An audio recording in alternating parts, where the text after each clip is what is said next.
Okay, thank you. Thank you, Cesar. All right.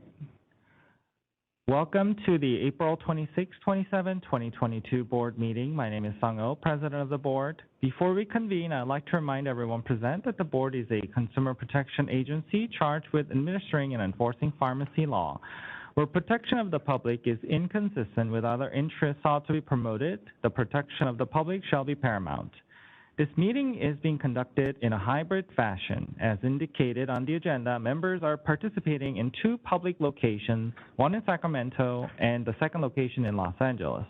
Members of the public may participate in person at either of these locations or via WebEx using the link provided on the agenda. Participants watching the webcast will only be able to observe the meeting. Information and instructions are posted on our website to join the WebEx as well as the webcast.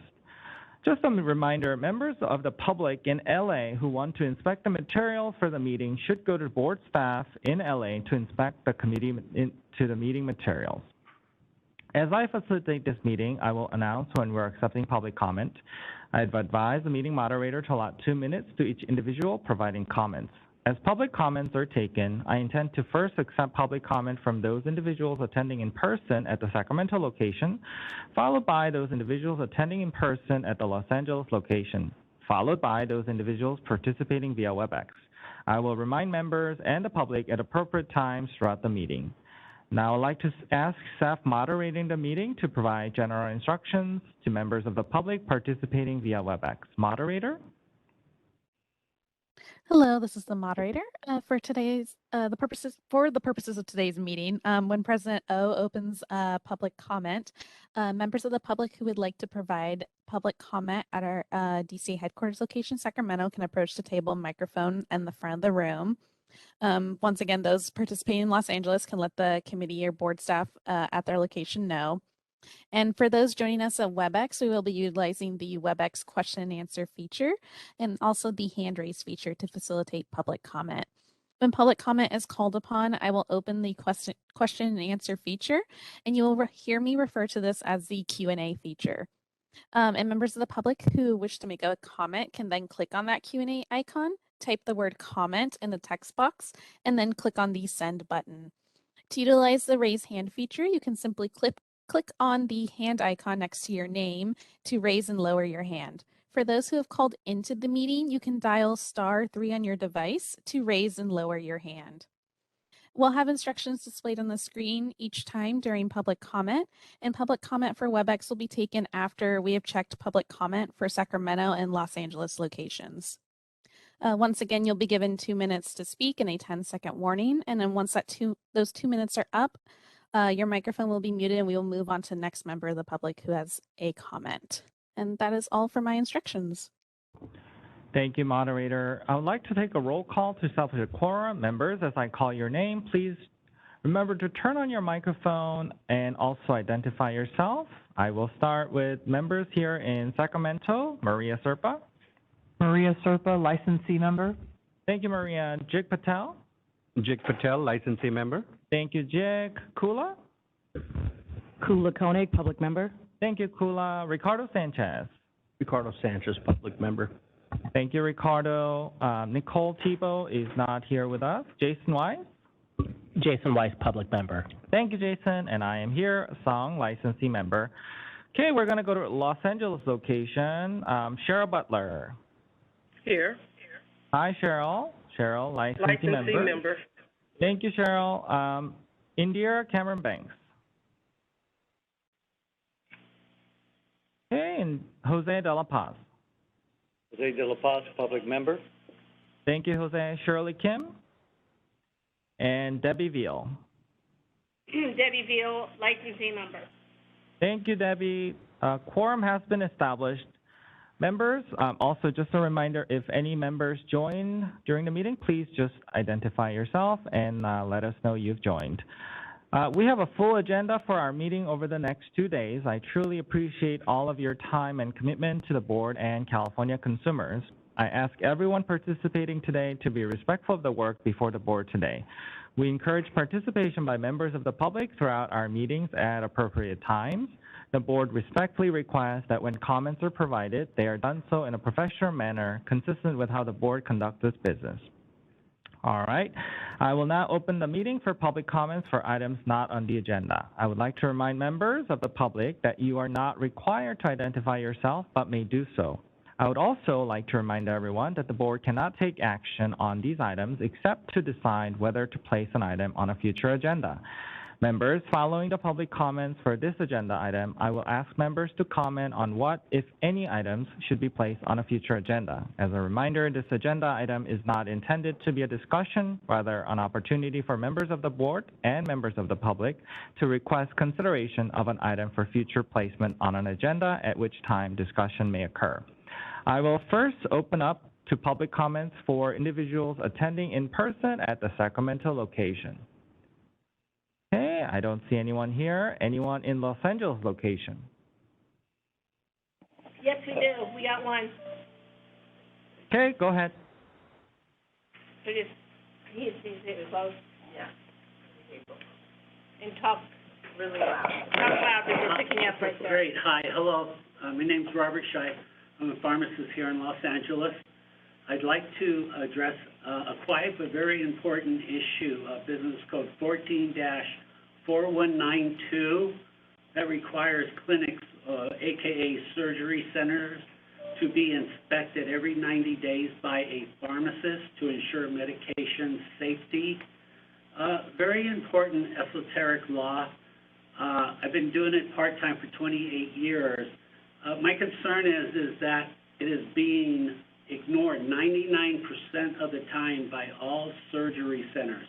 Surgery centers have medications with no pharmacist oversight. And as a consequence, I've seen expired medication, contaminated medication, dangerous medications, opiates, that are unsupervised, and it's a critical issue. The reason it's happening is these surgery centers are being accredited by 5 or 6 different companies, and these companies do not understand pharmacy law. They are telling their clients, the surgery centers, to be inspected once a year, and the pharmacy law 4192 says every 90 days or less. So there are dangerous medications with no supervision. It would be very similar to issuing a pharmacy license to a pharmacy and never inspecting it ever. So these surgery centers, they have medications, this very dangerous stuff with no supervision. It's a real concern. I'd like the board to somehow address it, maybe send a letter to every surgery center. There's about 4,000 in California, and strongly advise them that they need to be inspected. And by the way, 99% of them don't even take the time to apply for a pharmacy permit to have the medication in their office. They just assume that they have a DEA number that they can order it, and they do not need a pharmacy permit. So this is a situation that needs urgent attention. I can't stress it enough. Again, Business Code 14-4192. These surgery centers, they need oversight. They need to have a pharmacist there every 90 days. I can tell you I've seen many contaminated, expired medications, dangerous medications that should not be available without supervision. So I hope the board will address this issue. I appreciate the opportunity. Thank you. Thank you for your comment. Thank you. There Okay, is any other- no additional members. Okay, thank you, Los Angeles. All right, with that, we're going to go to WebEx for public comment. All right, this is a moderator, and at the direction of the board, I've opened up the Q&A feature for public comment. Members of the public, if you would like to make a comment for items not on the agenda or future agenda items, please either click the Q&A icon located at the bottom right-hand corner of your WebEx screen, or use the raise hand feature. And it looks like we do have a couple individuals who have requested public comment, so I'll go in the order that they are received. First with individual identified as Dr. Duong Farm D. And Dr. Duong, you'll be given 2 minutes to speak and a 10-second warning. I will request to unmute your microphone now.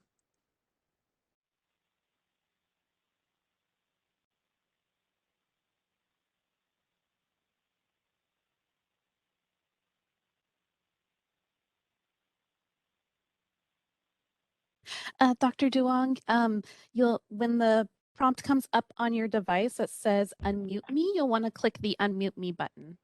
Oh, and it looks like you're Can you unmuted okay? now. Yes, we can hear you. Great, thank you so much. Good afternoon. My name is Dr. Lonnie Duong, and my comments are my own and not on behalf of an employer. I'm a pharmacist and volunteer with the national grassroots movement called Pizza is Not Working. We attended a board meeting back in January requesting an item be added to the agenda for pharmacy staff protections against retaliation, and we're humbled by your invitation to the Medication Error Reduction Ad Hoc Committee meeting. However, the meetings in April and July were postponed until September. And while we look forward to sharing more information at that meeting, we believe this crisis cannot wait. I'd like to share words from a pharmacist who asked to remain anonymous. These are her words. I've been stuck in a dark cycle at work with no way out until this week. I think of my hospice patients getting these comfort kits that I am filling.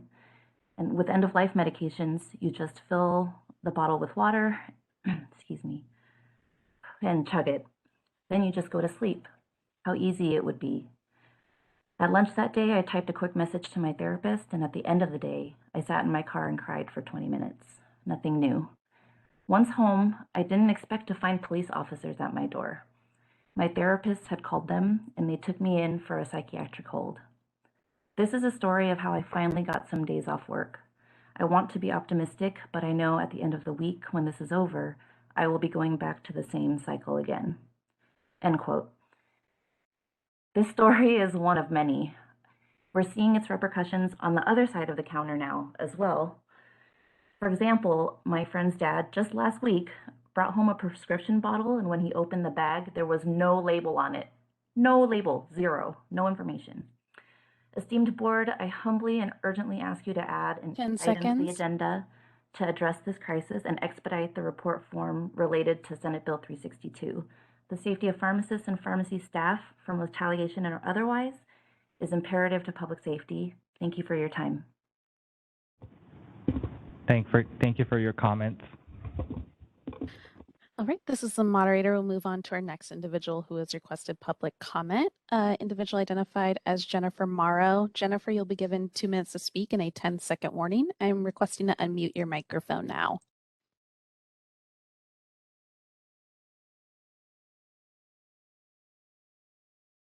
Me? Yes, we can hear you. Thank you. This is Dr. Jennifer Morrow. I'm a pharmacist supporting the Pizza's Not Working movement, and I would like to share a personal experience of a California pharmacist who liked to remain anonymous for fear of employer retaliation. Most every position I had since I began practicing in the state of California in 2018 have had horrible working conditions. No lunch breaks, 10 hours of overtime expected weekly, all leading to coworkers leaving the industry from the stress and burnout these working conditions create. I have worked as a pharmacist in Montana and Idaho, as well as California, and while pharmacy working conditions are not ideal in any state, California is by far the worst. In California, the understaffing is constant at both Solio Health and Contram CVS Specialty Infusion Services.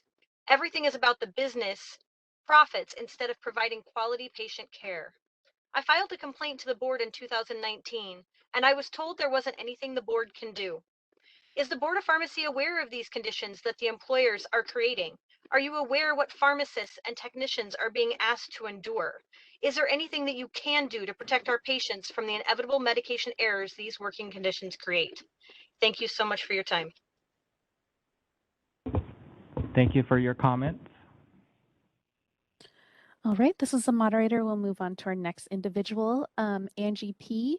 Angie, you'll be given 2 minutes to speak and a 10-second warning. I am requesting to unmute your microphone now.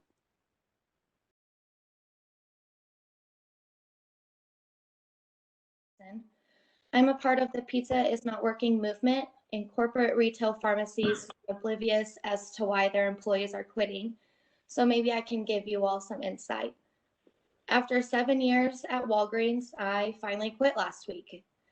After every week, there's a new unrealistic metric they want us to meet that they frame in a way to make us think it'll help the patient. But it rather seems they just want to look good on paper because they don't care how we meet those metrics if we fudge those numbers. Pharmacy employees aren't getting paid enough, which I'm I'm sure you've heard this all before, but technicians are being paid around $15 an hour, barely making a living as it is. And with budget cuts on top of that, they're losing their benefits and their insurance. So what kind of life are these companies providing them? Not to mention pharmacists can't even get a day off, and these companies don't stop to think about why we're dying of heart attacks. So you want to know why we're quitting? There it is. Pharmacy employees are barely making rent and literally dying.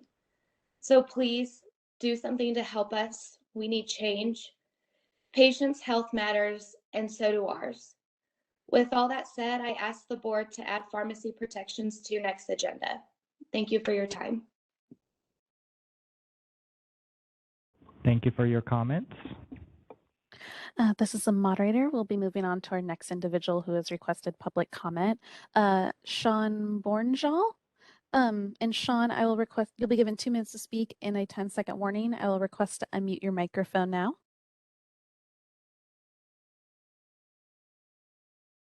Greetings, board. This is Sean Bjorndal, pharmacist for California, and also supporting Pizza's Not Working. Again, these comments are my own. I'm also reading an anonymous submission for a dear friend in California here as well. Here's his submission. During a past meeting with a district and regional leader, I asked about staffing for the COVID testing we provide through our drive-through. I had previously asked the same leader why we are allotted fewer hours to staff the testing than our testing hours run. We test about 45 hours per week, but are only given 25 hours to staff in our schedule. When I followed up during the meeting, the regional leader chimed in and questioned, "Do you think you are smarter than a computer that takes into account over 200 different stats and algorithms to make the schedule?" I responded that, yes, in fact, I do believe I am, especially when the schedule has the pharmacist on duty to work alone for 2+ hours on occasion. When I brought up the implications of SB 1442, the district leader stated that I, the pharmacist on duty, was not alone since there were members of the front store team present inside the building. Not a single one of those front store staff are trained to help in the pharmacy, so they are literally no help. This solo staffing was brought up again during a visit from the company labor relations team who was in the store to quell the merits of a union. When prompted, I provided the log sheet of all the shifts we had worked alone, yet nothing had changed. And somehow in the 7+ years of working in this pharmacy, I have never once been afforded the opportunity to vote on the formation of a union. Even with additional help, the risk of making a mistake is omnipresent. We have 2 drive-through windows, 3 pickup windows, and there's phone calls, doctors and insurance companies to call, immunizations, prescriptions to be filled, verified, and counseled on, etc. In an ideal world, perhaps only 1 or 2 of those duties need to be done at one time, but in reality, I am doing many or all of these simultaneously. I want to that's the end of the story. I want to second Lanny's previous comments on the support for, basically I want to second what Lanny said previously. Thank you.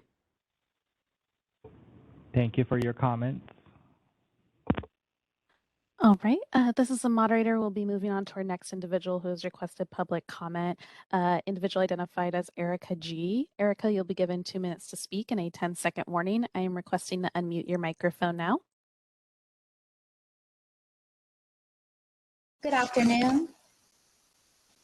Good afternoon, everyone. My name is Dr. Erica Gordon. I am a pharmacist in Southern California. I'd like the board to consider revisiting staffing policies that were previously discussed. I worked last week and had no technician or cashier scheduled to work with me. This was known to my upper management. Nothing was done about it, and unfortunately, this is a very common occurrence. I urge the board to consider the fact that its primary role is to care for patients and protect patient safety. A lot of us are crying out for help just because we work for employers who prioritize their corporate interest over those of the patients. We do need an intervention, and the board is who we are turning to for that. We are experiencing burnout. We're looking at metrics over patient safety. We're trying to juggle everything on top of administering COVID-19 boosters on an already full plate. If we can look at revisiting the ratios for technicians to pharmacists, that would be fantastic moving forward. Also, I am a supporter of Pizza is Not Working. We do hope that we can come to a consensus with the board and get the help that we need. Thank you. Have a great day. Thank you for your comments. All right, this is the moderator. We'll move on to our next individual who has requested public comment, individual identified as Aaron Paynich. Aaron, you'll be given 2 minutes to speak in a 10-second warning. I am requesting to unmute your microphone now.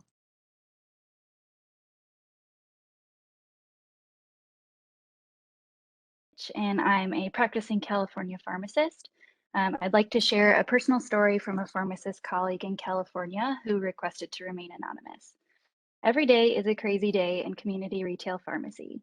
Safety and health of our patients is our priority as a pharmacist. We strive to be that accessible and trusted healthcare professional patients can have easy access to. However, constant pressures of the working environment, along with understaffed schedules, make it hard as the pharmacist is being pulled in so many directions. Many times when the schedule only allows the pharmacist to have one technician during rush hours, how are we able to ensure 100% accuracy of prescriptions and give the best service to each patient? How does one pharmacist handle being the drop-off typer, production filler, final check of the medication for dosing and accuracy with a never-ending line of customers? Throw in 5 phone calls on hold and walk-in vaccinations for a family of 5 and a patient who will not move from the pickup line until their medication is filled at that moment. This is humanly impossible. Our patients and our pharmacy staff deserve better. I ask the board to add the topic of pharmacy worker protections to the upcoming agenda. Thank you. Thank you for your comments. All right, this is the moderator. Our next individual who has requested public comment is identified as Amy Roy. Amy, you'll be given 2 minutes to speak in a 10-second warning. I am requesting to unmute your microphone now.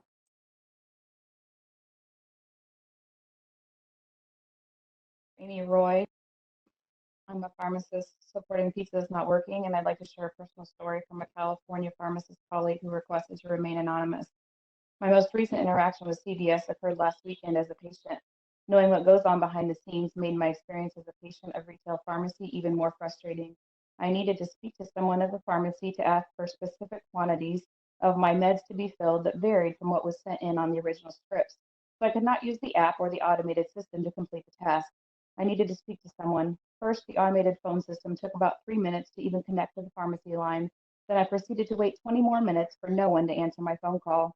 Knowing that it was quite possible that no one was actually working in the pharmacy to pick up my phone call, I hung up and dialed back in, waited the 3 minutes to get the option I wanted, and connected with the front store. I informed them that I had been waiting over 20 minutes on the pharmacy line to speak with someone and wanted to see if the pharmacy was even open and staffed at the moment. The front store rep apologized and said there's only 2 people working at the moment and they have a long line. I immediately knew they were extremely understaffed and would not be answering any calls. They would have to just try and help the people in the store in front of them. So I had to go in person to the pharmacy to make my request. I waited in line for a long time before getting to my turn. All of my meds were out of stock. The pharmacist mumbled something about 4 pages of patient meds out of stock regularly, and I could see the weekly warehouse order still unpacked of the pharmacy floor. The pharmacist said that she could only supply me 2 days of loaners while they ordered my meds, which I knew would still be out of stock when Monday night came around. I waited 45 minutes in the store for them to fill my partial. How is this acceptable for patients and workers? It takes this much time and effort to get even a partial fill of patients' medications. I know they put my meds on automatic refill even though I've declined it. This is illegal. I know they're just trying to meet their corporate metrics, but I don't authorize 10 this. seconds. I just want my prescriptions to be refilled and they're ready for pickup, but I don't need them.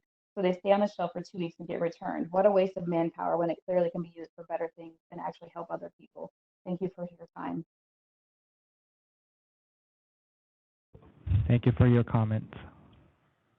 All right, this is the moderator, and it appears that was our last individual to request public comment. Would you like me to close the Q&A feature? Yes, please. Yes, please. Thank you. Okay.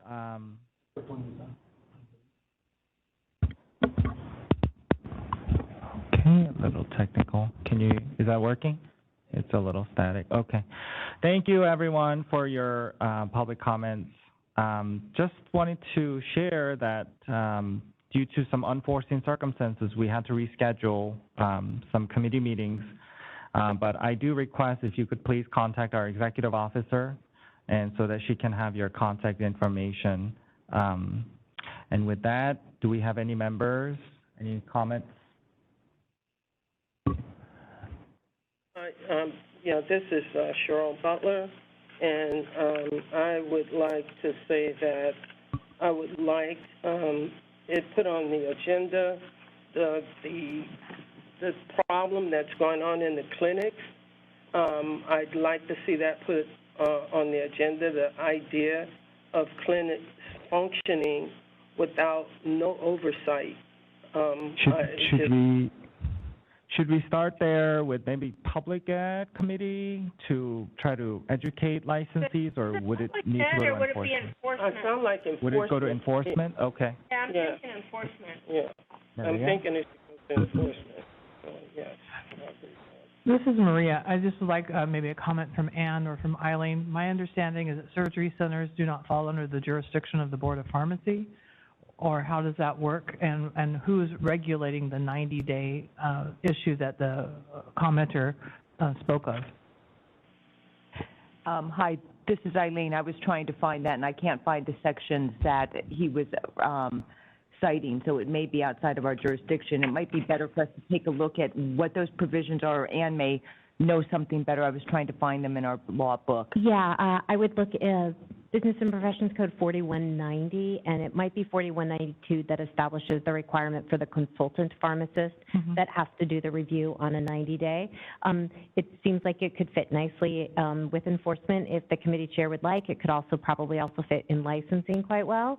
So, at the president's discretion, however you'd like to do, we're, as the board pleases, we're happy to schedule.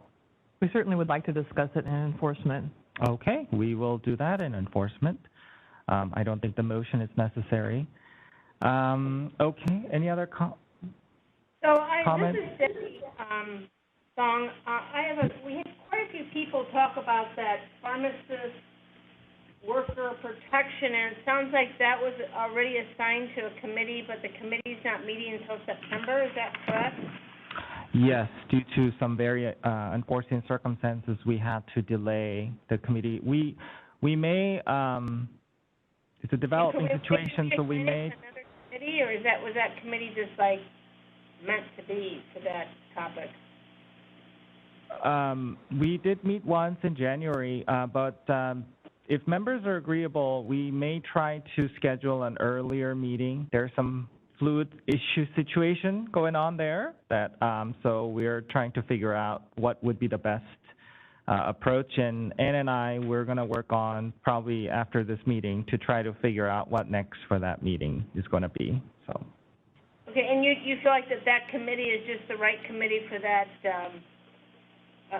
topic, so you would prefer to keep it with that committee and just try to move up the date? Is that what you're... I am open to listening, members, but I do feel that that's the appropriate step at this time. But okay. I understand, we move, unfortunately, slow at the board, so we gotta, we have to do our steps to, take action. Yeah, I just want to make sure that there's not another committee you can move it to move it up. But if that's the right committee, and it's a matter of just moving the committee meeting up, then that's reasonable. Yes, and I totally agree with that, because I know I was on that committee, the Medication Error Reduction and Workforce Committee, and I know that one of the main things was in there is that 91% of pharmacists say that the staffing was not appropriate. So I do know that that is something that is actually, that has been, because of the work study survey, that information is something that we are aware of.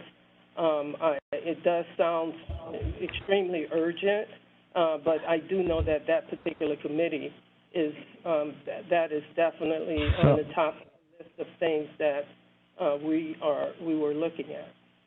So with that, maybe how, looking at how we did the licensing committee has looked at technician summit, maybe we could consider a workforce summit where we can actually hear pharmacists anonymously or not anonymously, if they choose, in determining what they see, what they want to say, and we can kind of try to gauge where they are And that could be part of the board, that could be part of the committee, and what would be appropriate? I really think it's probably the board's preference. You know, if it's a committee, then it can be no more than 6 members. So I think if more members are interested, I might suggest that it be at a board meeting so that all members can participate, but it's really just board preference. And I'm not sure, sorry, I was just trying to know about the raising the hand or how that works. So a question. I'm wondering when this issue was first brought to the board, when this group first started to come to the board with this issue. So from a process standpoint, right now we're just talking about public comments for items not on the agenda, so we can't have like a full discussion on the issue. Okay. But I would be very happy we can talk offline if that's okay. Okay. But and then could we request? Can we request that the issue that was brought up be on the agenda so that we can have a discussion about it? Absolutely. Okay. So, Mr. President, so what I hear is that this topic was already opened and actually is what's causing a lot more discussion out in the community because it was discussed at our January meeting. And so I highly recommend that whatever we needed to do to get that committee to meet again more urgently rather than waiting until September. I know that there are extenuating circumstances and perhaps a new plan can be made so that the topic can continue to be discussed in the committee that it's assigned. Yep, that sounds like a great. I agree. Yeah. Good. I think you've landed on the right committee. I think it's just a matter of moving the date up. I agree with you 100%, Maria. And, okay. I also, go ahead, I'm sorry. Go ahead, Cheryl. No, I think that enforcement, when I hear that 1442 is not being enforced, I mean, that's on the books. And that is something that should, I'm like hearing that that's not being enforced.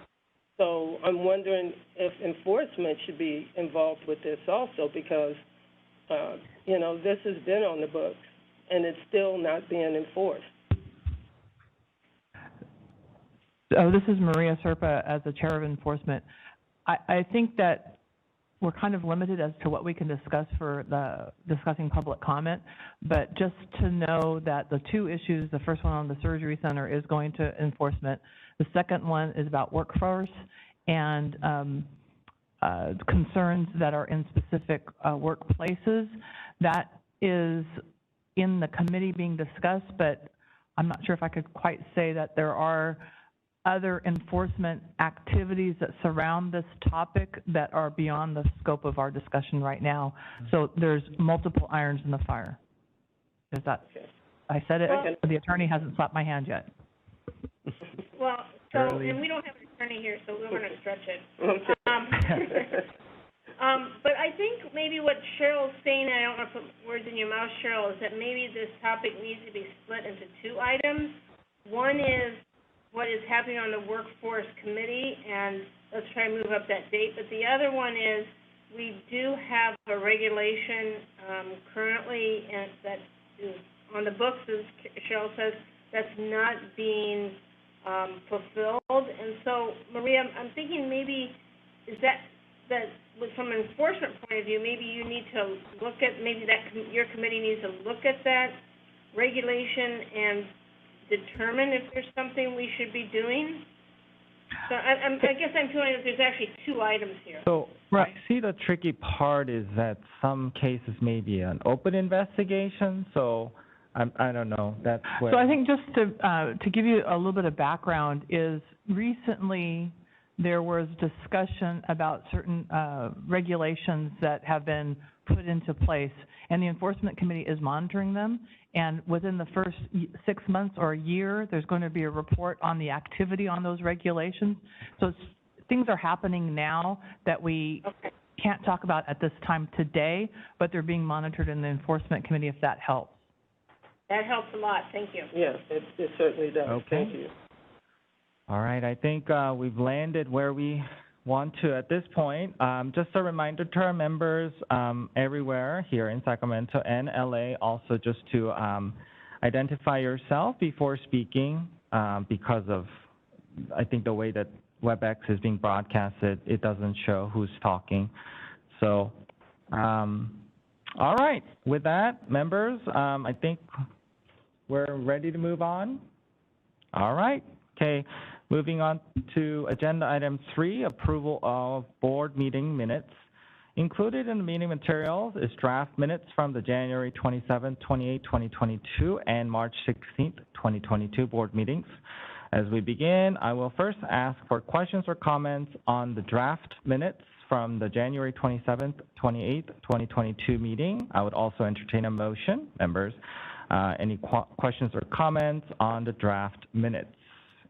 Anyone willing to make a motion? I'd make the motion that we, what's the right word? Not support, that we... I think, hold on, Maria has some amendments she'd like to make on the draft minutes, so let's give her. I'm sorry, I think it'll help the motion. I have a couple of corrections. There appears to be some technological, typographical kinds of issues to draw attention. Page 35, item number 12, the title is Discussion and Consideration. There's an additional word in there that does not need to be there, so it's not closed discussion and consideration.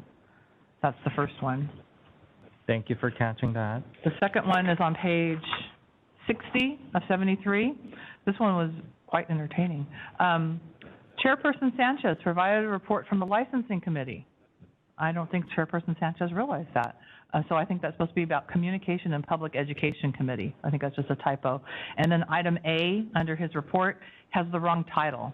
It is a review of educational materials for filing complaints, not considering frequently asked questions related to a Senate bill. I believe that those are just typographical. Thank you. Thank you, Maria. Okay. Is that it? Okay. With that amendment, are you willing to make a motion with that? Yeah, I would move that we approve the minutes as modified by Member Serpa for January 27, 28, 2022.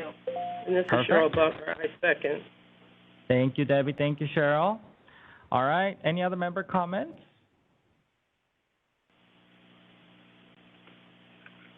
Okay.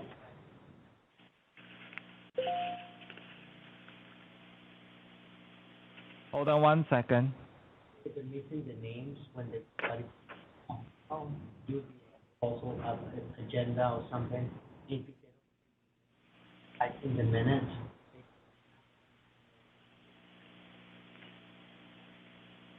For the agenda. Our broadcaster, go ahead, Ann. Do you want to comment? I think it's just a reminder that this is Ann speaking. I will try to lead by example here. When any member is speaking, if you can please start by identifying yourself with the WebEx fashion. It doesn't indicate who is providing the comment. It's a generic name. So if we could just all just be mindful that before we speak, we indicate who we are. Thank you. Okay, this is Song speaking. So with a motion and second on the floor, I will now open the discussion for public comment on the January 27, 28, 2022 draft minutes. We will start with public comment in Sacramento. Okay, no one is coming up here. So anyone in LA, public comment? No one in Los Angeles. Thank you, Jose. Moderator, we're ready for public comment in WebEx. This is the moderator, and at the direction of the board, I've opened up the Q&A feature for public comment. Members of the public, if you would like to make a comment on this item, please click the Q&A icon located at the bottom right-hand corner of your WebEx screen, or use the raise hand icon. And it looks like I do have one individual who has requested public comment, individual identified as Debbie. Debbie, I don't see an audio connection on your device. If you're using like a separate call-in, can Is that possibly me? It could be. I was just trying to change my screens. I might have. Oops. In that case, I'll lower the hand for you. Okay, welcome, Debbie. Welcome to the meeting. All right. It looks like at this time there are no requests for public comment. Would you like me to close the Q&A feature? Yes, please. Thank you, Sarah. Okay, with a motion and second and public comment, we will call for a vote. I'm going to go down with Maria first. Yes. Thank you, Maria. Jig? Yes. Thank you, Jig. Kula? Yes. Thank you, Kula. Ricardo? Yes. Thank you, Ricardo. Jason? Yes. Thank you, Jason. And going to LA, Cheryl? Yes. Thank you, Cheryl. Has Indira joined by any chance? No. No? Okay. All right. Jose? This is Jose, yes. Thank you, Jose. Debbie? This is Debbie, yes. Thank you, Debbie. All right. The motion passes, and I vote yes. Okay. The next draft minutes for our consideration are from March 16th, 2022 meeting. I would also entertain a motion. Members, I know Maria has long notes over there, so I'm just wondering if she has any. Thank you, Mr. President. I have no suggestions for the minutes and propose that they be adopted as written. Thank you. I'll take that as a motion. Anyone second Maria's motion? This is Jig. I'll second that. Thank you, Jig. With Maria's motion, Jig seconds. Any other member comments? All right, we will, hearing none, I will open the discussion for public comment on March 16, 2022 draft minutes. We will start in Sacramento.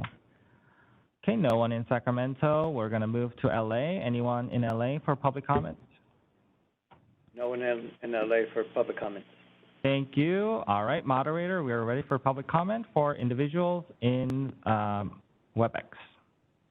This is the moderator. At the direction of the board, I've opened up the Q&A feature for public comment. Members of the public, if you would like to make a comment on this item, please click that Q&A icon located at the bottom right-hand corner of your WebEx screen or use the raise hand function. I'll go ahead and pause a moment to allow the public time to access that Q&A panel and submit their requests.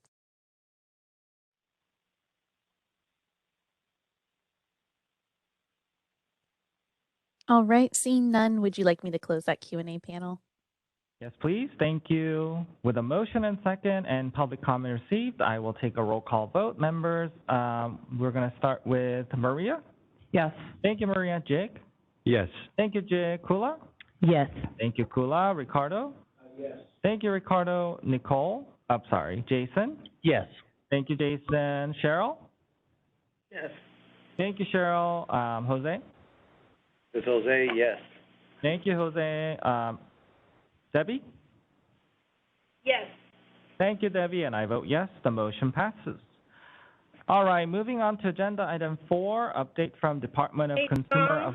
Yes, Debbie? This is Debbie, and I just want to let you know that Indira has joined us. Oh, perfect. Welcome, Indira. Thank you. Just to reflect, Indira has joined at 3:13 p.m. All right, we're moving on to agenda item 4, update from the Department of Consumer Affairs. Members, we will now receive an update from Carrie Holmes, Deputy Director of Board and Bureau Relations with the Department of Consumer Affairs. Ms. Holmes, the floor is yours. Okay. Can you hear me all right? Okay, good afternoon again, Board President O and members. I am Carrie Holmes, Deputy Director of Board and Bureau Relations at the Department of Consumer Affairs. Thank you for inviting me to provide an update today. It is exciting to be here with you in person today. On April 1st, boards and bureaus returned to meeting in accordance with all aspects of the Open Meeting Act, including publicly noticing all meeting locations. As you know, legislation is pending which would permanently allow boards and committees to meet remotely while also providing physical options for members of the public to participate. If AB 1733 is passed by the legislature and signed by the governor, it would take place immediately. As mentioned in committee this morning, we cannot be certain that AB 1733 will be enacted or when. DCA encourages the board to share its position with the bill's author and committees if action is taken today at your meeting. Recently, Board and Bureau Relations distributed guidelines and requirements to adhere to when conducting in-person meetings. Requirements for meetings under Bagley-Keene Open Meeting Act, adherence to local public health guidelines, face coverings, and vaccination verification and testing. DCA has also shared guidance and tips from California Health and Human Services Agency to reduce the spread of COVID-19 for in-person meetings. If you have not done so already, I encourage you to review these documents. Additionally, as you're preparing for upcoming meetings, please do not hesitate to reach out to Board and Bureau Relations with any questions. DCA appreciates all board members and staff who have continued to serve through a pandemic that still affects all of us in many ways. State public health guidance has relaxed mandatory face coverings, but masks are still strongly encouraged in indoor settings. In high-risk settings, such as healthcare facilities, face coverings are required for everyone regardless of vaccination status. Local orders may be more restrictive to respond to community conditions. Please be aware of changing public health guidance and remember that as state representatives, we are all expected to adhere to state and local orders while carrying out our duties. Another communication you may have recently received from Board and Bureau Relations is our new quarterly newsletter. I'm pleased to announce that Board and Bureau Relations distributed the very first issue of its newsletter titled Board Members, Did You Know?, to all of our board and committee members. The newsletter is an outreach tool to keep you informed of departmental activities as well as other information which may impact you as board members. I hope this is something you found helpful, and we welcome your feedback for future issues. If you did not receive the newsletter, please reach out so that we can make sure we have your correct email address. As DCA looks to the future, I'm excited to share 3 new members of the executive team that began serving in March. Tanya Corcoran has been selected as the department's first Compliance and Equity Officer. Ms. Corcoran will oversee DCA's Solid Training and Planning Solutions, Organizational Improvement Office, Equal Employment Opportunity Office, and Internal Audit Office, allowing DCA to better identify and analyze emerging issues department-wide and provide timely solutions to DCA's divisions, boards, and bureaus. Terrence Brass has been selected to serve as Chief of the Department of Consumer Affairs Division of Investigation. As DOI Chief, Brass will lead a team responsible for providing investigative services to DCA, boards, and bureaus with the mission to protect and serve California's consumers. Didong Prihati has been selected to serve as DCA's Internal Audit Chief. As DCA's Internal Audit Chief, Prihati will plan and direct the audit team, which provides independent, objective assurance and consulting services designed to add value and improve operations. The Internal Audit Office will assist management in accomplishing the department's goals and objectives by bringing a systematic, disciplined approach to improve governance, control, and risk management. Finally, I'd like to provide you with an update on DCA's Enlighten licensing project. This work group was formed in 2020 to utilize licensing subject matter experts within the entire DCA. The group's purpose is to help individual boards and bureaus streamline and make licensing processes more effective and efficient, utilizing best practices, information technology, and cost-saving measures. The first deep dive, which was into the Board of Registered Nursing, has completed. A report will be issued next week with recommendations that can be used by all boards and bureaus to improve their processes. After this successful first round, the work group will soon begin directly assisting another board or bureau. As always, Board and Bureau Relations is here to help, and if there's anything we can do, please reach out. Personally, I would like to thank the board staff, executive officer, and all the members. You have been a pleasure to work with over the past 2 years, so thank you so much. That concludes my presentation, and I'll turn it back over to Board President O. Thank you, Ms. Holmes. We really thank you for your service. Members, do you have any questions or comments for Ms. Holmes? I ask that you identify yourself prior to any comments. Anyone in LA? No one in Los Angeles. This is Maria Serp. I just wanted to thank you for your service in support of the board. Thank you Best so much. wishes. Thank you, Member Serp. I appreciate that. Thank you, Ms. Holmes. We're going to open up for public comment really quick. Don't go yet. Okay. Public comment in Sacramento. No one is here for that. Anyone in LA? No public comments in Los Angeles.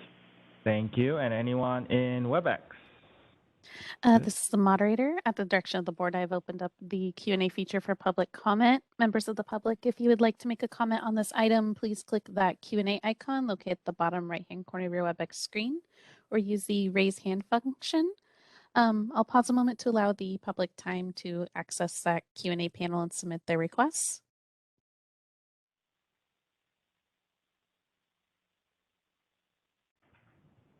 All right, seeing none, would you like me to close that Q&A panel? Yes, yes, please. Thank you so much, Ms. Holmes. Thank you will be very you. missed. Well, thank you. I We will be here appreciate it. today and tomorrow. Thank Thank you you. so much. All right. Moving on to agenda item 5, election of officers. Members, our next item for action is agenda item 5, board officer elections. As included in our member procedure manual, officers shall serve one-year term effective June 1 and may be re-elected for consecutive terms. Just wanted to say it has been an honor and privilege to serve as your board president. We've made great progress on many issues that are facing California consumers, and I would be so honored to serve another term if so desired by the board. Members, we're going to start with the office of president by accepting nominations. Would anyone like to nominate for a member of office of the president? I would like to nominate Song Ho. Oh, This is thank you, Cheryl. Cheryl. Thank you, Ricardo. Okay. I'd like to make nomination. Thank you, Ricardo. Thank you, Ricardo. Cheryl and Ricardo, can you second then? Is that okay? Oh, Ricardo makes nomination. Cheryl seconds. Is that okay? That's okay. I thought I was first. I wanted to make a nomination. Oh, I had already made the nomination. I mean, can you have more than one nomination? Yeah. Go ahead. I would like to nominate Maria Serpa for president. Okay. All right. Any other nominations? I didn't even know Maria was running, but do we know who's running, or has anybody put in a hat, or we just, what's that? Oh, it's not on? It's on. Okay. I just wondered if there was. I wasn't sure what's happening. Anyways, we're fine.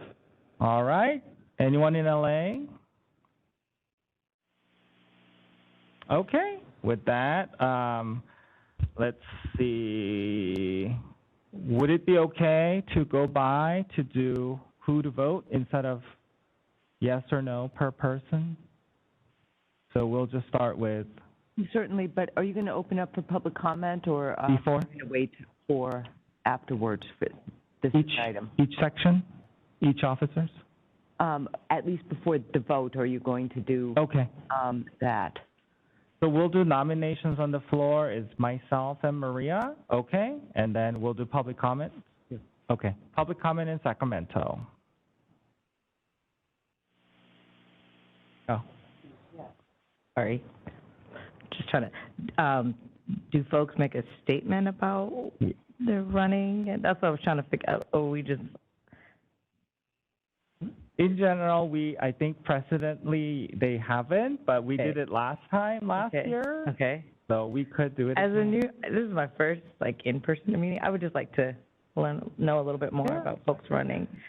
And yeah, kind of running for chair, and what does that mean for you? And Sure. would love to hear a little bit. Can we do that before before the public comment? Certainly. Okay. Maria, go ahead. You're nominated, so. Well, thank you. It's a little bit of a surprise, but I've enjoyed working with the board. This is the end of my first term, and I'm applying for my second term. I've been a pharmacist for over 30 years, working in acute care pharmacy, in leadership positions with pharmacy organizations and through the state and nationally.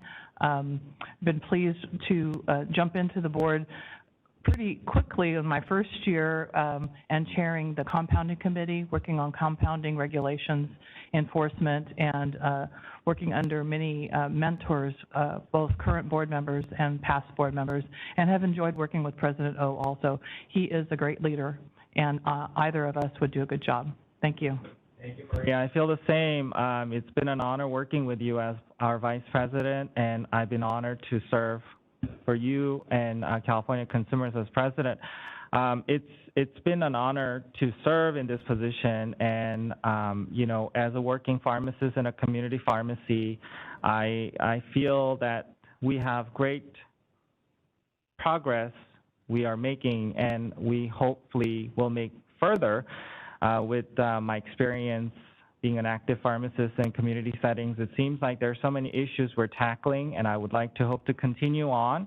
But like Maria said, whoever is, I'm faithful that we will both be great service to Californians, and we will see who's the president. But regardless, I think it'll be all good. So thank you. Okay, with that, we're going to open up for public comment in Sacramento. And public comment in LA. No public comments from Los Angeles. Thank you, Jose. All right, we're going to go for public comment in WebEx.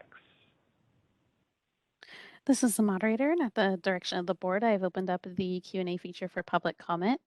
Members of the public, if you would like to make a comment on this item, please click the Q&A icon located at the bottom right-hand corner of your WebEx screen, or use the raise hand function. I'll go ahead and pause a moment to allow the public time to access the Q&A panel and submit their requests.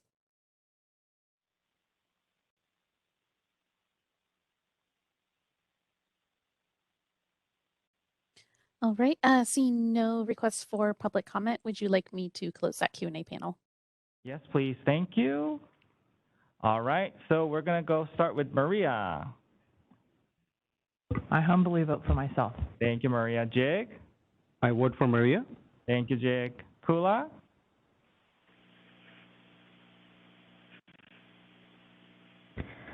I'm voting for Chairman O. Thank you, Kula. Ricardo? Sango. Thank you, Ricardo. Jason? Sango. Thank you, Jason. Cheryl? Sango. Thank you, Cheryl. Indira? Oh, so, did you hear that? Sorry, could you repeat, Indira? For Sung O? Oh, thank you, Indira. Jose? Sung O. Oh, thank you, Jose. Debbie? I'll vote for Maria. Thank you, thank you, Debbie. All right. With that, it's always awkward running this election. Very. All right. Well, thank you, everyone, for the support. And I know Maria would be a great president as well. So I appreciate that. And with that? Just for purposes of for the minutes, are you voting for yourself? Sure, I will vote for myself. Okay. All right. Thank you. Thank you, Ann. Thank you. With that, we are, I think, is that good, Eileen? All right, so we're going to go for nominations for the office of Vice President, and I would be honored to nominate Maria, if you so desire. Okay. Anyone else? I'll second that. Thank you, Ricardo. Anyone in LA?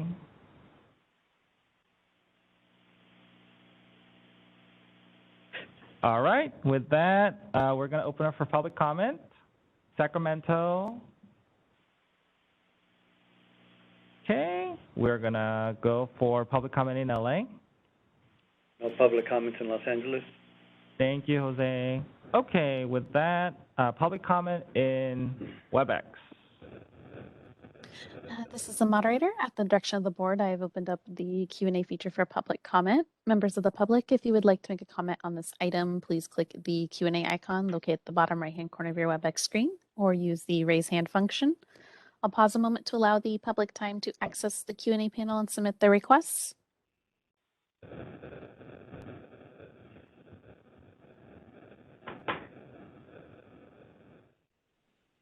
All right, it appears there are no requests for public comment. Would you like me to close that Q&A panel? Yes, please. So this will be easier. So it'll just be yes or no. So just so that you don't feel pressure, we're going to go somewhere else. So Jake Patel, how do you vote? Yes. Okay, thank you, Jake. Kula? Yes. Thank you, Kula. Ricardo? Definitely yes. Thank you, Jason. Yes. Thank you, Jason. Cheryl? Yes. Thank you, Cheryl. Indira? Yes. Thank you, Indira. Jose? Yes. Thank you, Jose. And Debbie? Yes. Thank you, and I vote yes. And how do you vote, Maria? You don't. I vote yes, thank you. Thank you, Maria. All right. Now, next, we will accept nomination for the office of treasurer. Anyone like to nominate anyone? I know Jake has served. All right, Ricardo nominates Jake.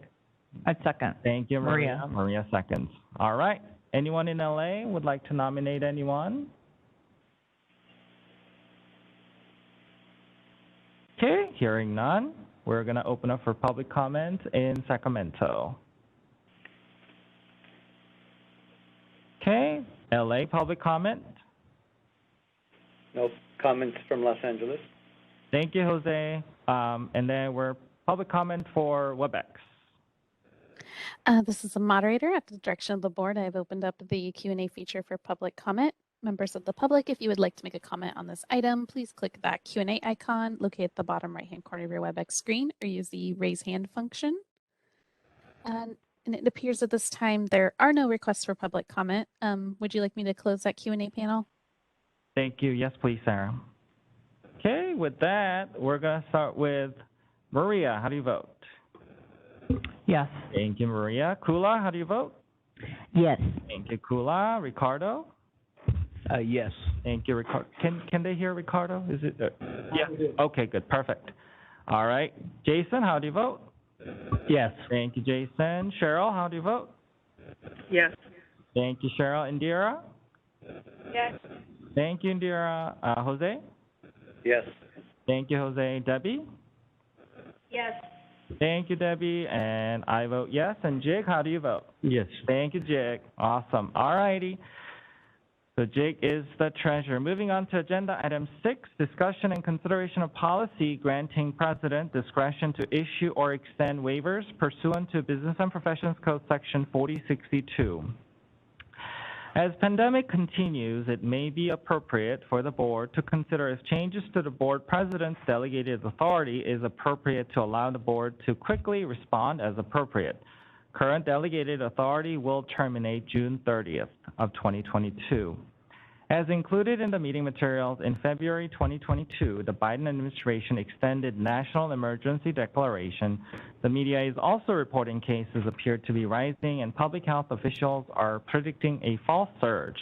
I do believe a key to the board's success is navigating the public health emergency has stemmed from our waiver authority, and the delegation to the board president has allowed for quick responses as conditions warranted.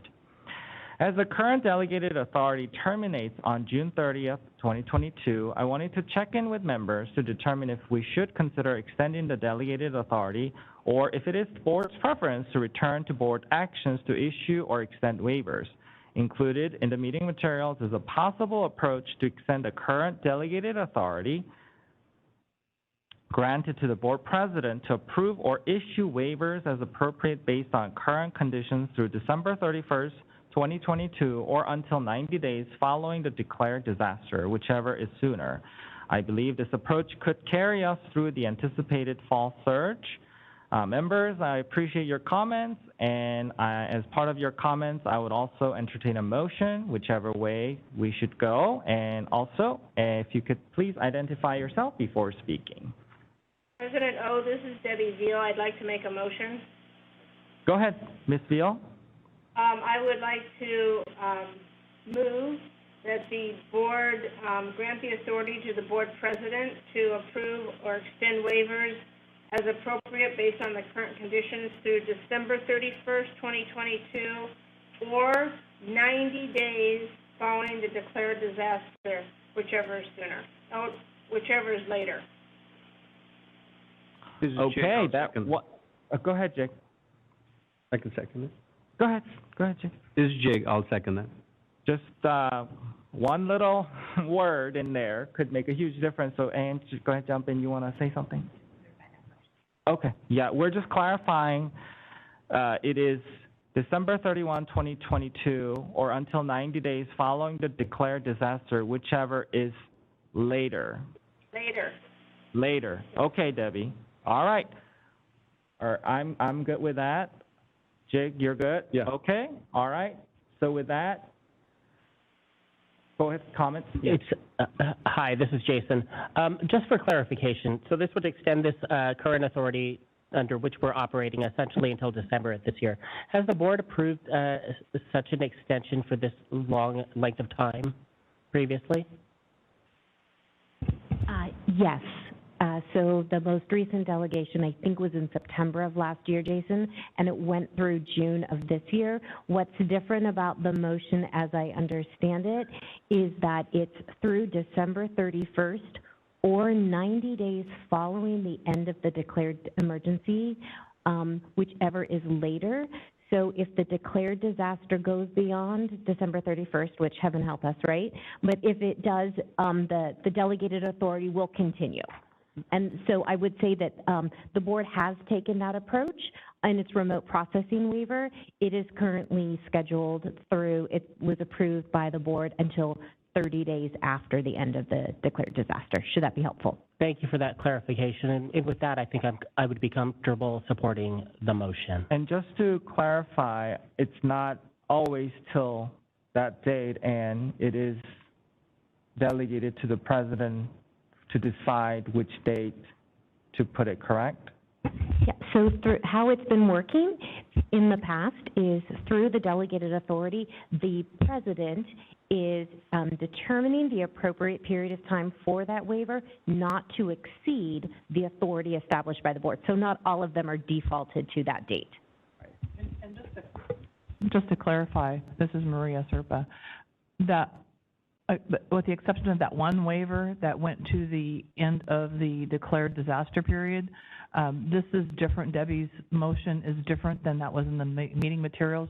Being later could be much later than just the 1 year. So for Mr. Weiss, it is different than what we've had in the past.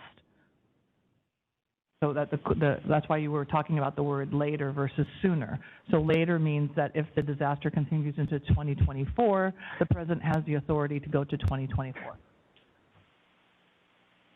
And this is Debbie. I'd like to just add a clarification.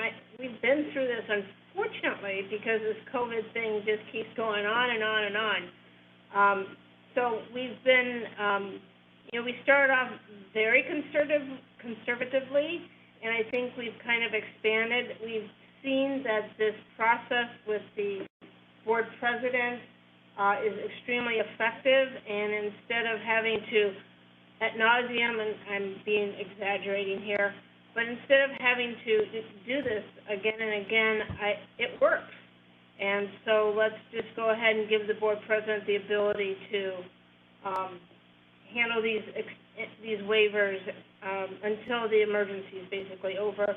And 90 days following the declared disaster, I think, is important because we found that you also need to have time for change. So, when, at the tail end, there also needs to be time for change. For people to change. Thank you for your comments, Debbie. All right, any other member comments?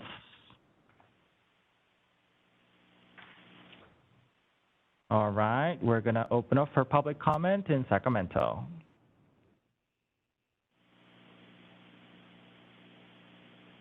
Okay, LA, public comment in LA. No comments in Los Angeles? Thank you, Jose, for letting us know. You're being very helpful for us here.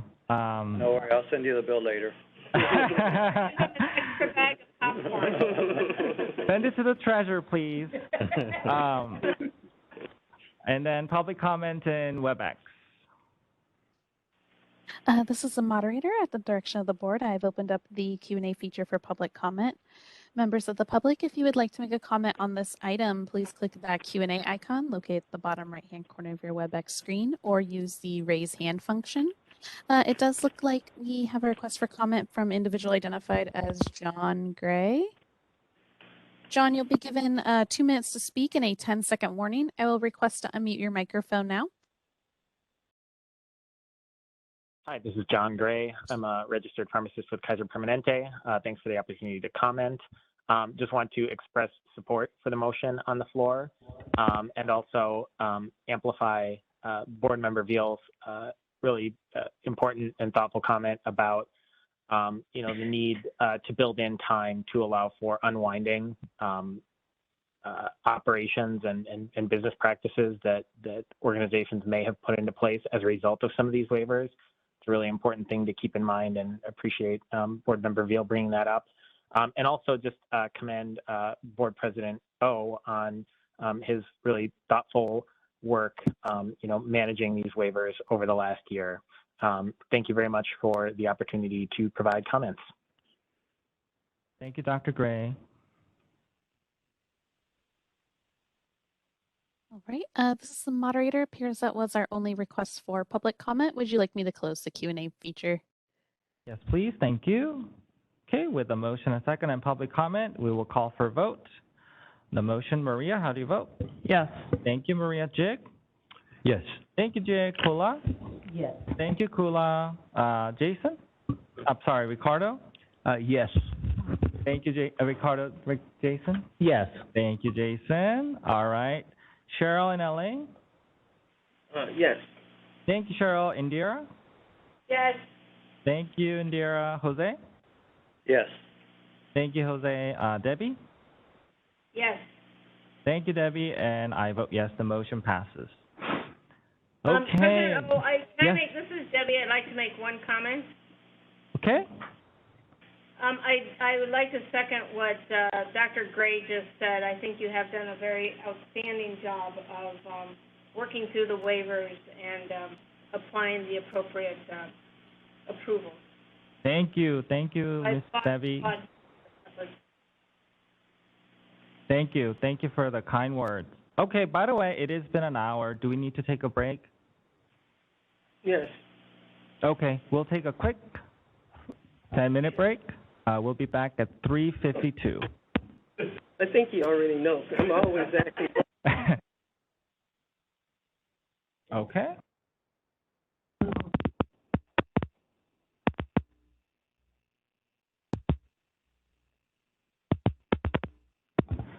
Okay, everyone. We're getting started. All right, moving on to agenda item 7, but before we do that, we'll take a quick roll call. Okay, Maria Serpa. Here. Thank you, Maria. Did it register? Okay, Jig? Here. Thank you, Jig. Kula? Here. Thank you, Kula. Ricardo? Here. Thank you, Ricardo. Jason? Here. Thank you, Jason. Going to LA, Cheryl? Here. Thank you, Cheryl. Indira? Here. Thank you, Indira. Jose? Present. Thank you, Jose. And Debbie? Here. Thank you, Debbie. And I am here.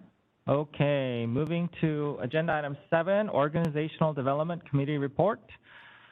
I will now provide an update on several items under the purview of the Organizational Development Committee. I note that there are no items for action. If members are agreeable, I will provide a summary of the various items, then open up for member and public comment, which can encompass all items.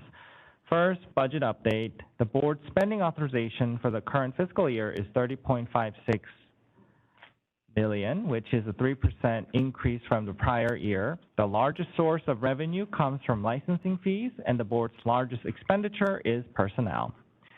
A review of the fund condition prepared by the department indicates that at the end of the current fiscal year, it is projected the board will have 4 months in reserve. As indicated in the meeting materials, under provisions of pharmacy law, the board shall seek to maintain a reserve equal to approximately 1 year's operating expenditures. We continue to closely monitor our fund. I also want to draw members' attention to information in the meeting materials that indicates we will be pursuing an independent audit of the board's funds and fees. We're hopeful that this will be performed and results will be available for our consideration at the October board meeting.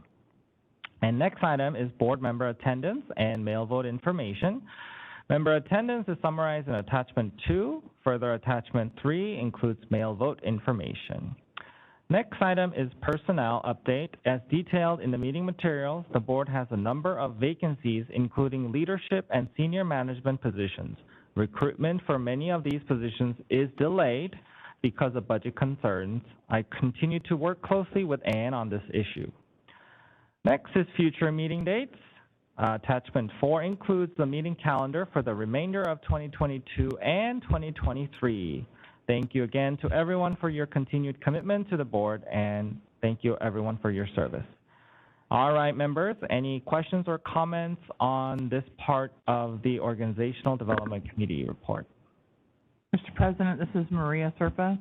A question for perhaps for you or for Ann about the statement. If you could just remind us about the fund condition that includes a loan that was given to the general fund of $2.4 million.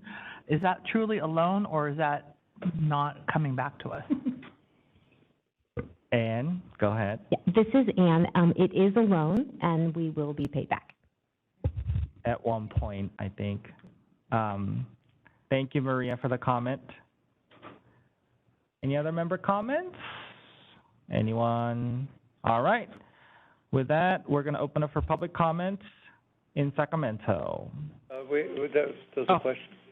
I was just going to ask, when that money's paid back, does that change our fund condition table? Excellent question, Debbie. And go ahead.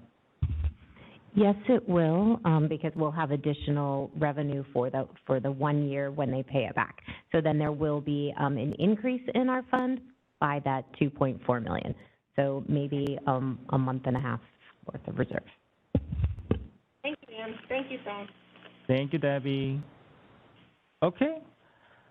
With that, public comment in Sacramento, public comment in LA. No public comments in Los Angeles.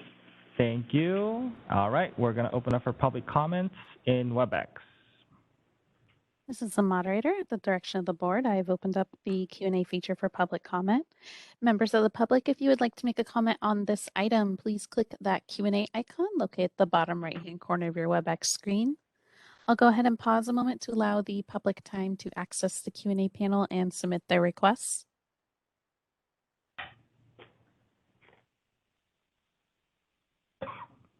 All right, seeing none, would you like me to close that Q&A panel? Yes, please. Thank you, Sarah. All right, with that, moving on to the next agenda item 8, Standard of Care Ad Hoc Committee Report. As part of the provisions established in Assembly Bill 1533, the board is required to convene a work group of interested stakeholders to discuss whether moving to a standard of care enforcement model would be feasible and appropriate for the regulation of pharmacy, and to make recommendation to the legislature about the outcome of the discussion through a report submitted by the board. To facilitate this work, we established an ad hoc committee. The committee's first meeting was convened on March 9th. The first meeting focused on education, and interested stakeholders were provided with the opportunity to provide presentations as part of the meeting. The meeting materials provide summary information for the presentations that were received, and presentation slides were provided, are also included in the meeting materials. As the ad hoc committee has just begun its work, there are no items for action at this meeting. As such, I do not intend to review all of the information contained in the meeting materials, but wish to highlight a few items. First, I want to highlight that the work of its committee will be significant to meet the tight time frame established in the legislation to complete and submit the required report. I would anticipate that the draft report will be completed for consideration by the board as part of the June 6, 2023 board meeting. To ensure all members have a strong foundational knowledge of the issue, I request that members that are not on the committee review the webcast of its first meeting that includes the educational presentation by counsel from the Office of the Attorney General and DCA counsel. Following the presentation by the AG's office, members also received a presentation from Bill Cover with National Association of Boards of Pharmacy. Mr. Cover's presentation provided an overview of actions at the national level, including a report issued by an NABP task force. The presentation slides are available on the board's website. Members, before we discuss presentations provided by stakeholders, I would like to see if any members have any questions or comments on the presentation provided by Council or NABP. Our Council Eileen did a great job at the Standard of Care Committee meeting. Any member comments? Okay. We're going to do public comment, I believe, each section. So with that, we're going to do public comment in Sacramento and public comment in LA. No comments from Los Angeles. Thank you. All right. So moderator, we're ready for public comment on WebEx about the DCA presentation or an NABP presentation. This is the moderator, and at the direction of the board, I have opened up the Q&A feature for public comment.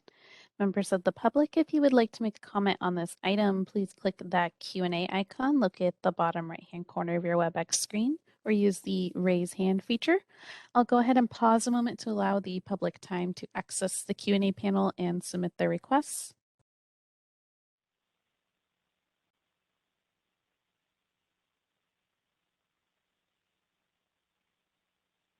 All right, seeing none, would you like me to close that Q&A panel? Yes, please. Thank you. Okay, so moving on to the next list is the interested stakeholders were given the opportunity to provide presentations. The committee received presentations from Dr. Daniel Robinson, representing California Advancing Pharmacy Practice Working Group, Dr. Richard Dang, representing the California Pharmacists Association, Dr. Rita Shane, and Jazzy Grewal, Legislative Director for UFCW, Western States Council. Summaries of the presentation and public comments received is provided in the meeting materials, as are links to the presentation slide if provided. Following the additional presentations, the ad hoc committee discussed next steps, which include the development of the report. As a chairperson of the committee, I will be working with staff to identify the future agenda items. Comments received range from support of a transition to a standard of care model to concerns about such transition. Advocates for such a transition discuss the advantages, including potential expanded access to care and provisions to allow pharmacists to work at the top of their license. Comments also noted potential challenges with such a model, especially in certain settings where pharmacists report being stretched thin. I would also like to again open the discussion on both the stakeholder presentations and the next step to see if members have any questions or comments on the information presented. Okay, I don't see anyone. Anyone in LA? Just wanted to confirm. No one from Los Angeles. Thank you. Okay, so with that, I'm going to open up for public comment on the presentations provided by stakeholders and next steps. We will start with Sacramento. All right, public comment in LA. None at this time from Los Angeles. Thank you. I should have actually asked, are there public in Los Angeles? Yes. Oh, there is. Okay, thank you. All right, moderator, we're ready for public comment from individuals participating in WebEx. This is the moderator, and at the direction of the board, I've opened up the Q&A feature for public comment. Members of the public, if you would like to make a comment on this item, please click that Q&A icon located at the bottom right-hand corner of your WebEx screen, or use the raise hand feature. I'll go ahead and pause a moment to allow the public time to access the Q&A feature and submit their requests.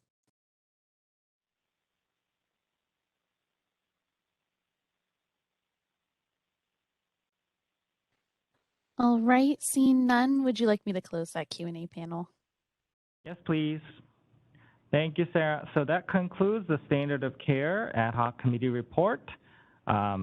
Just a reminder to members, if anyone not in the committee, if you would like to join, please let us know, as we would be more than happy to add more members into that committee. Moving on to the next agenda item is agenda item 9, Medication Error Reduction and Workforce Ad Hoc Committee. The Medication Error Reduction and Workforce Ad Hoc Committee met on January 27th 2022. The chairperson, Nicole Tebow, is unable to attend the meeting. As a vice chair of the committee, I will provide a report on her behalf. Please don't get sick of me. As with the Standard of Care Ad Hoc Committee, this first meeting focused on education on the issue. There are no items for actions. For background, in response to information at the national level suggesting that workforce issues may be a contributing factor to these types of errors, the board developed a workforce survey intended to focus on the community pharmacy setting. Board staff partnered with DCA to develop the survey. As part of the April 29th, 30th, 2021 board meeting, members approved the workforce survey.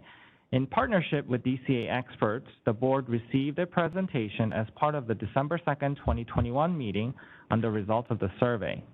During the January 27th, 2022 meeting, we received an abbreviated version of the presentation. As members of the committee, we noted concern with some of the findings, including those related to adequate time for screening prior to administration of immunizations, as well as those related to adequate time to provide patient consultation.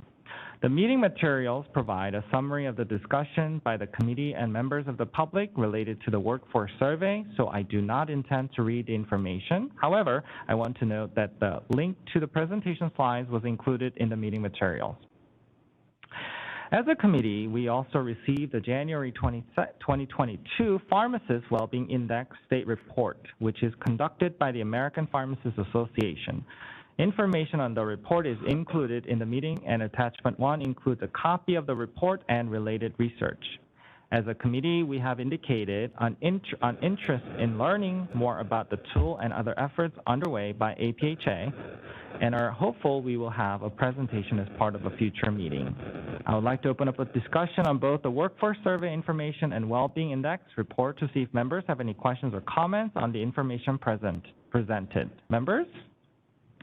As a quick reminder, please identify yourself prior to making your comments. Okay, go ahead. Debbie, I have, I think this is a great direction, and I'm glad that this committee is meeting. It sounds like it's getting to some of the issues that we've heard in public comment. I just want a clarification on the third paragraph at the very end. It says, commented that equally troubling was a very high percentage of pharmacists working in community chain pharmacy that indicated they do not believe in. Uh-oh. Debbie, we're losing you a little bit there, so sorry. Could you repeat the... Yeah, I'm looking on page 2, the third paragraph down the very end, where it says that the community chain pharmacists felt like they did not have sufficient time to provide consultation, as well as 91% of the pharmacists working in the community chain do not believe that, is it the pharmacy staffing is appropriate or the pharmacy staff is appropriate? It was staffing. This is Cheryl Butler. I wanted to comment on that, but you're commenting on it, but I certainly wrote that down. It was staffing. Staffing. Exactly. Yeah, I think it's staffing. Ann, could you confirm that? I'm sure it's staffing. Okay. I wasn't sure if it was staff or it was like a training situation or it was staffing not enough bodies. No, I think I think the intent, I think it's supposed to be staffing. Okay. Thank you. Great catch, Debbie. That was my comment. Did you say, and I that's what I was going to comment. This is Cheryl, and like I said, in the Medication Error Reduction and Workforce Committee, what everyone was speaking to in the beginning with about the pizza is a working organization, we did find that 91% of chain pharmacists says that the staffing was not appropriate, and also about 83% actually talked specifically about the time to consult was not appropriate. So I think that that's one of the reasons why it is very important that we, as Debbie said earlier, that this is something we should be looking at sooner than later. Thank you, Cheryl. Any other member comments? Okay, we're going to open up for public comments on the this section, starting with Sacramento. And we're going to go to LA. Anyone in LA? Yes, we have a member from the public. All right, thank you. Please speak very loud. I'm sure they told you already. Yes, thank you. This is Steve Gray. My comments are that I think that the committee should look at two things. First of all, it should look at the disconnect between how pharmacy students are taught to do pharmacy consultation. They're taught to do a very systematic, thorough review and discussion to start with open-ended questions, and that is not what's really happening, and that's not, and there's not time given for that to happen. So you're going to get an 83%, I think you said, disconnect between what they believe is enough time to do it the way they were taught and enough time to actually do it. The second thing I think that the committee ought to look at is the hours of work.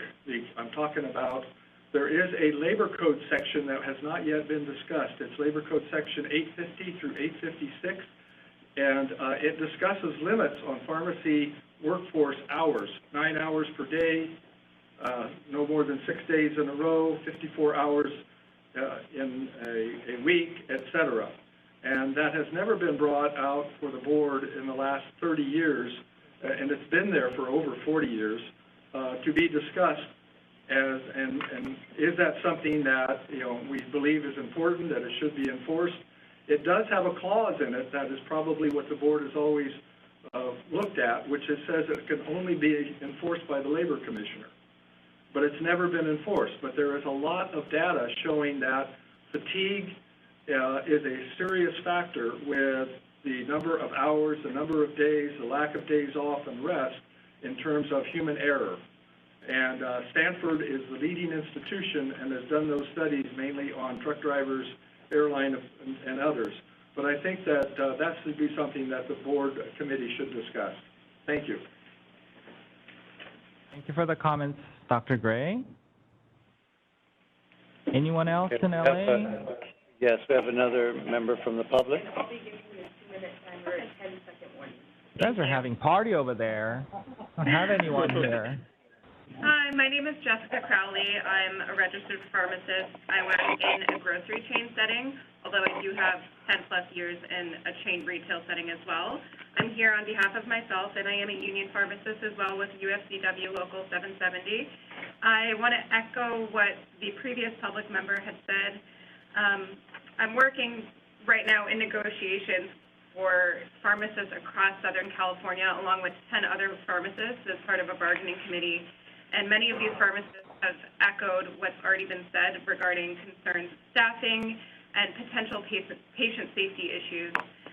Some of my pharmacists have brought an article to my attention from Pharmacy Today in the March 2022 issue. There was an article about pharmacists being stretched and the need for change.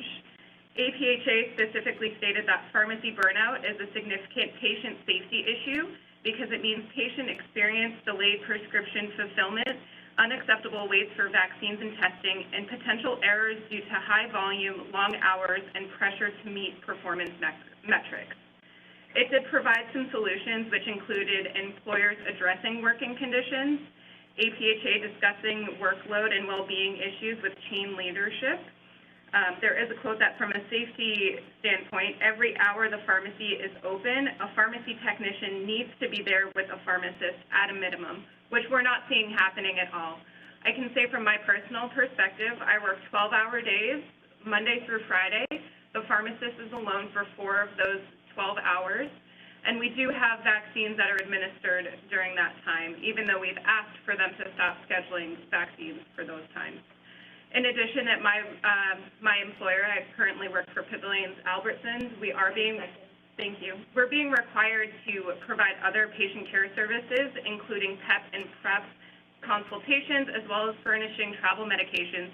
And we just don't have the proper time or staffing for that. So I really appreciate the board creating this committee. Thank you for your time. This is Debbie. Do we have that APHA study that she referenced? Is that one of the materials that was part of the committee? Yes, it was. Okay. Thank you for your comments, Dr. Crowley. Okay, anyone else in LA? No other members of the public? All right, thank you so much. With that, we're going to open up for WebEx. This is the moderator, and at the direction of the board, I've opened up the Q&A feature for public comment. Members of the public, if you would like to make a comment on this item, please click the Q&A icon located at the bottom right-hand corner of your WebEx screen, or use the raise hand function. And I do have 2 commenters so far who've requested public comment, so I'm going to go in the order that they were received. First individual is Mike Connor. Mike, you'll be given 2 minutes to speak and a 10-second warning. I will request to unmute your microphone now.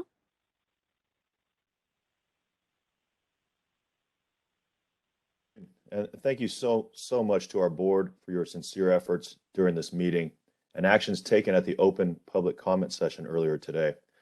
I'm actually speaking on behalf of myself today as a pharmacist in charge in this state for almost 10 years.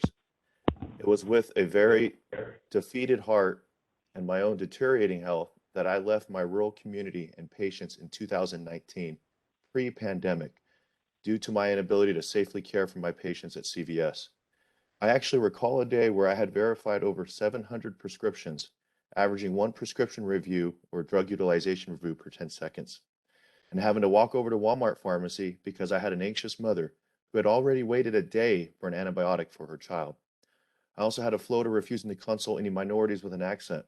This, of course, rightfully led to a BOP audit, resulting in more work for me as the PIC, and unfortunately, I was not allowed to discipline this employee, with my district manager ultimately yelling me out of his office to just, quote, do my job.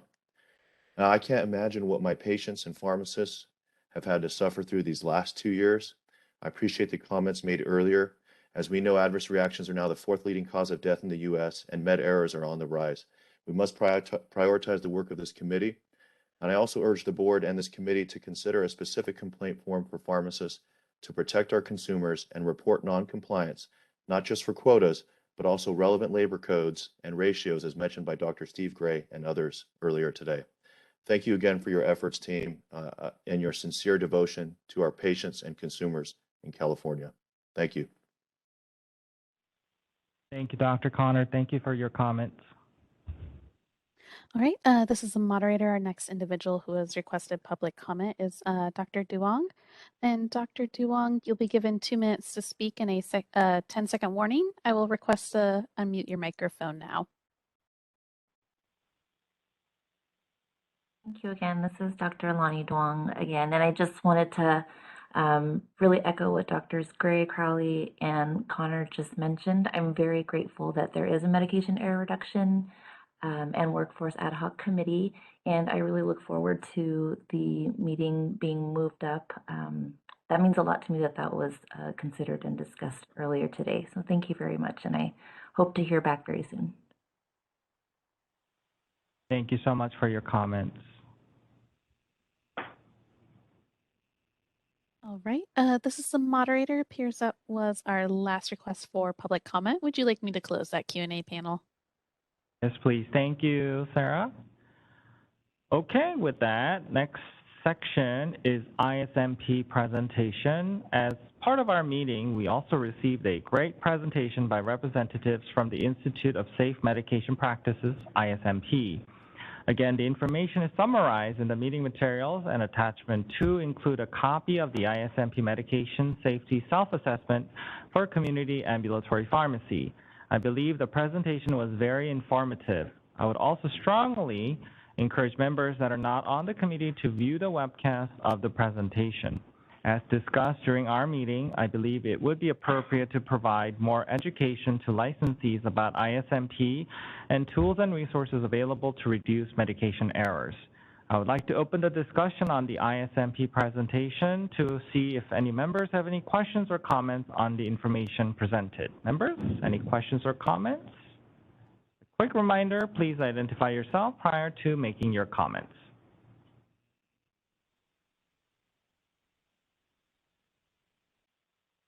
Okay. I will now open the discussion for public comment on the ISMP presentation. We will start with Sacramento location. And we're going to go to LA location. Anyone in LA? No comments from the public in Los Angeles? Actually, no comments from the public, but President O, this is Debbie Veal. I have one question. Yes. ISMP, in reading through this presentation, it looks like, it's voluntary to provide the information. Is it anonymous?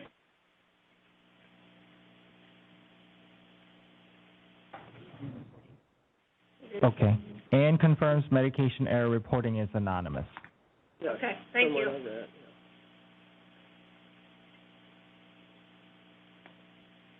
Okay. Anyone, no one in LA? Then we're going to go to WebEx.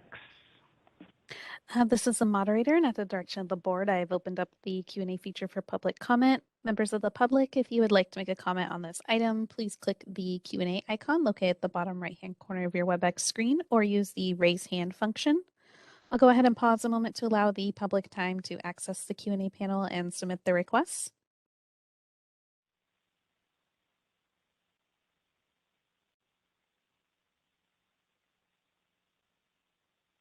All right, it appears there are no requests for public comment. Would you like me to close that Q&A feature? Yes, please. Thank you. Okay, so next item is sample cases involving medication errors. Medication error complaints are among the most common consumer complaints received by the board. In fiscal year 2020-2021, the board initiated 521 investigations with allegation of a prescription error, with 367 indicating patient harm. In the first 6 months of the fiscal year, the board has initiated 282 prescription error investigations, with 190 indicating patient harm. Medication errors vary in severity, including serious patient harm and death. Members were advised that investigation of medication errors can result in a variety of outcomes depending on specific facts of each investigation. Medication error violations are the #1 citation violation issued for pharmacies and pharmacists. Members were also advised that as part of the investigative process, the inspectors request information to determine if alleged violations occur. It is not uncommon for staff to review operational issues, including system issues and staffing, as part of the investigation. Members were provided with examples of immunization errors and errors related to auto refill programs. We also discussed challenges with reaching a prescriber to resolve prescription issues. Following this discussion, we spoke about possible next steps for the committee. We hope to schedule a presentation by NABP on its workforce task force once its report is released. Members also noted that a presentation on investigation related to medication errors, where if consultation had been provided, the med error would likely not have occurred. Members also recommended development of a tool to allow pharmacists to provide anonymous feedback to the board. I'd like to open a discussion on the case presentations and next steps to see if members have any questions or comments on the information presented. Members? President O, this is Debbie Veal. Just out of curiosity, I do read here that this is medication errors is the #1 reason for investigation. But I was looking in the materials, and is there a trend here? Is it increasing, staying the same? Is it decreasing the number of complaints received? Okay. I will defer to our executive officer, Ann. We'll make a note to pull that data and provide it for the next committee report. Okay, thank you. Thank you, Debbie. Any other comments? Okay, with that, we're going to open up for public comment in Sacramento. Anyone in LA for public comments? Yes, we have a member from the public. Okay, perfect. Thank you. This is Steve Gray again. I personally contacted Michael Cohen over several years and asked him if they did any data collection on errors that were caused by staffing fatigue, too many hours on the job, too many days on the job without work, not enough time to rest between staff and so forth. And unfortunately, the best I could do was find that they don't collect that they concentrate on, labeling errors, look-alike drugs, and a lot of things, and there isn't much data on that. There was some work done in one of the southern states, I believe it was Alabama, on that many years ago. And I mention this again because, I know that despite what I mentioned on the labor code, we have pharmacists in this state, especially at night and on weekends and on holidays, that are working long hours because they can't get staffing. People don't want to work that. So you have hospital pharmacists that are working 12 hours a shift, 7 days in a row, for an example. And what the reward is, they then get a week off, and they don't have to work. And you have a lot of pharmacists working 10 hours and 7 days in a row, and then, instead of what was contemplated when on the analysis by the Attorney General about 30 years ago was 4 10s was okay in principle, but I don't think they meant that, 7 10s were okay, and so forth, and time off. There are also, the law that I referred to puts the burden on both the pharmacist and the pharmacies, and if the pharmacist is doing longer than is stated because they're working at 2 different employers, that's a violation. So it's not just a violation under that code for the employer, it's a violation for the pharmacist who might be a brand new student out of school who's trying to pay off his education debt. So I really think you ought to look into that, and you can't rely too much for the entire picture on ISMP. Thank you. Thank you for your comments, Dr. Gray. Any other public comment in LA? No other members from the public in Los Angeles. Thank you. Thank you, Mr. Jose De La Paz. All right. WebEx, Sarah? This is the moderator, and at the direction of the board, I've opened up the Q&A feature for public comment. Members of the public, if you would like to make a comment on this item, please click the Q&A icon located at the bottom right-hand corner of your WebEx screen, or use the raise hand icon. I'll go ahead and pause a moment to allow the public time to access the Q&A panel and submit their requests.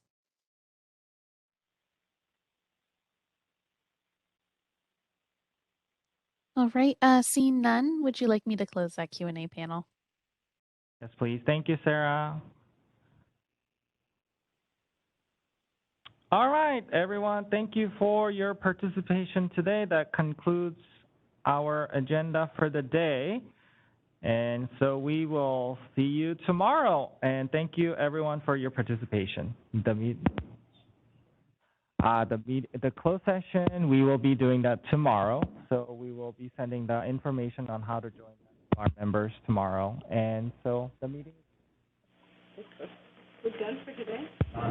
Oh, the closed session will be, we're rescheduling that to tomorrow. So we'll be doing that tomorrow. And the information on how to join will be shared by our staff. So the meeting is adjourned. Thanks, everyone. President, Yeah. We have a question here from the public.